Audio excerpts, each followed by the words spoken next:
We're going to cook the cauliflower, kaya broccoli flower with chicken.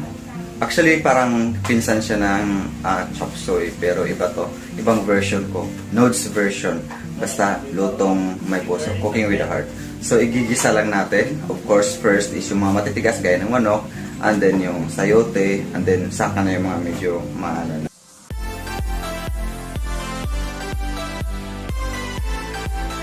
We're going to cook pacham. Actually, gulay siya. Broccoli. Tsaka may baboy dapat, pero walang baboy, so chicken na lang. Lutong may puso. So, ayan. Mantika. And then, galing sa garden namin sa taas, talong. And then, ating mga sahog. Kamatis, bawang, siling, haba. Tsaka sibuyas. And then, syempre, ang ating magic sarap, ang ating paminta. Kasi ang paminta maganda sa kalusugan, pampahaba ng buhay. Para mabalance yung mga chemical na ating hinahalo. And then, chicken nor. And then ito, sayote po iyan, broccoli, and then pampalinaw ng mata ang ating carrots.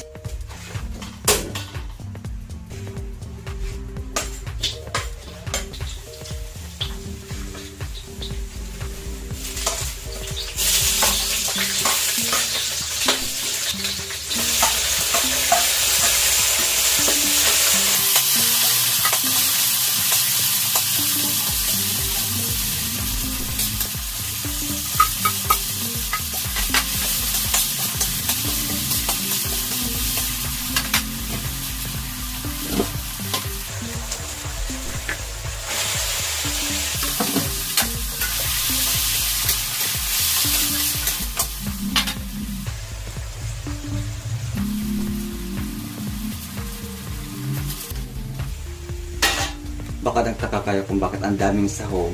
Pag nagluluto ako, dinadamihan ko talaga ng sahog kasi yung mga sahog, kagaya ng kamatis, yun yung nagpapalakas. Kung napanood nyo yung Walking Dead na palabas, maraming kamatis yun. Yun yung madalas na kinakain kasi nagpapalakas ng katawan yun. So sa kamatis pa lang, lalakas na ating katawan. O, diba? Info. Siyempre, more sahog, mas masarap siya. You know, amoy mabango na, amoy masarap na siya. Antayin natin mag-brownish yung chicken, saka natin ilalagay yung mga gulay or yung mga malalambot na gulay. So sa ngayon, pwede natin isabay yung sayote kasi medyo matigas siya.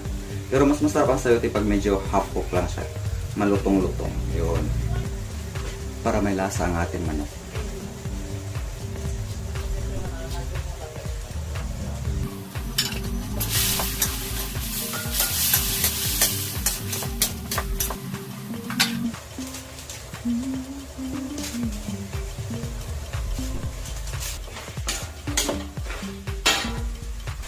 Ang maganda dyan, yung chicken, kasi yung chicken dito sa syudad is matabang ang laman niya. Hindi gaya sa probinsya na yung mga native is masasarap. Dito kasi sa syudad, alam mo na, yung mga chicken dito is matatabang. So, ang ginagawa ko, yung ginisa ko siya sa maraming sahog para i-absorb ng chicken yung lasa ng mga sahog. Kaya ganyan. Tapos, pag mag-brownish na yung ating manok, saka naman natin ilagay yung mga gulay. Ayun, yung ating chicken is nag-o-oil na siya. So later, pag nag-brownish na itong chicken, yun naman yung time na magre-release yung chicken natin ng oil, which is yun yung gagamitin natin para magisa yung ating mga gulay. Diba? Para yung gulay natin may lasang manok. Kung napansin nyo guys, marami akong hinalo na siling haba. Kasi para maganda siya sa katawan, para yung mga ugat natin na nagbabara-barado na, maipupush niya yung mga baradong ugat-ugat natin para maging normal na ulit ang flow ng ating dugo. So ayan, oily na, brownish ng ating chicken. So it's time to add na yung mga gulay. Una, yung sayote.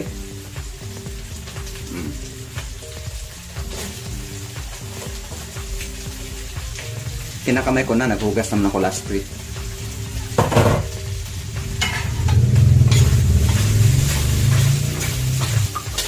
So yung ating gulay, mayroong lasang chicken kasi yung manok, nagmamantika siya. So yun yung naging panggisa sa gulay. So it's time to add yung ibang gulay. Siyempre yung mga pwedeng kilawin lang, kagaya ng carrots. Ang carrots is good for the eyes, kaya hinaluan ko siya. Next is ang ating talong. Yung galing sa ating hanging garden.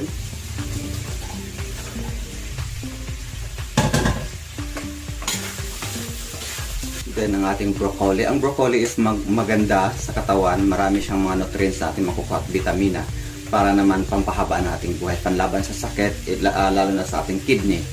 Panlinis sa ating katawan. Broccoli at cauliflower kaya broccoli flower.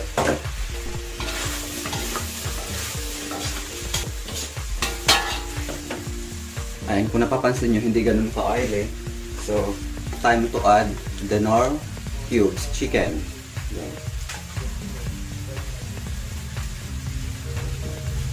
And then, ating magic sarap.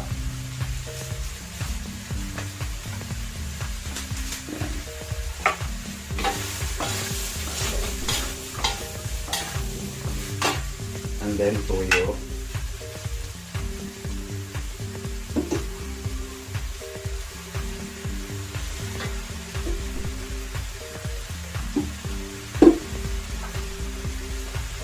Kung napapansin nyo guys, medyo dinamihan ko ng toyo kasi konti lang ang asin na nilagay ko kanina sa chicken.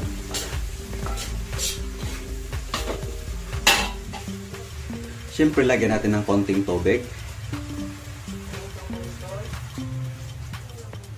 Yan ang version ko. Minsan kasi di ko na nilalagyan ng tubig, pero ngayon dahil marami siya, lagyan natin ng tubig. Dalawa lang kami kakain yan, matatakaw kami sa gulay.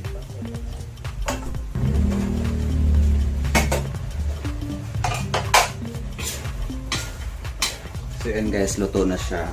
Kasi hindi mo naman kailangan luto ng gusto, dapat half cook lang. Kasi yung broccoli, kahit banlian lang yan. Tasaw-saw sa mayonnaise, na may ketchup, sarap. So ayan, luto na, tikman natin. Broccoli. Wow. So ayan, luto na guys. Off na natin yung apoy. That's it, our menu for today. Hindi ko alam pangalan yan. Basta gisado lang siya, Nolsian version. So thank you sa pagsama sa akin. Gawin nyo na lang din yan. Kasi maganda yung katawan, maganda sa katawan natin yung gulay. So that's it. Thank you and see you on my next video.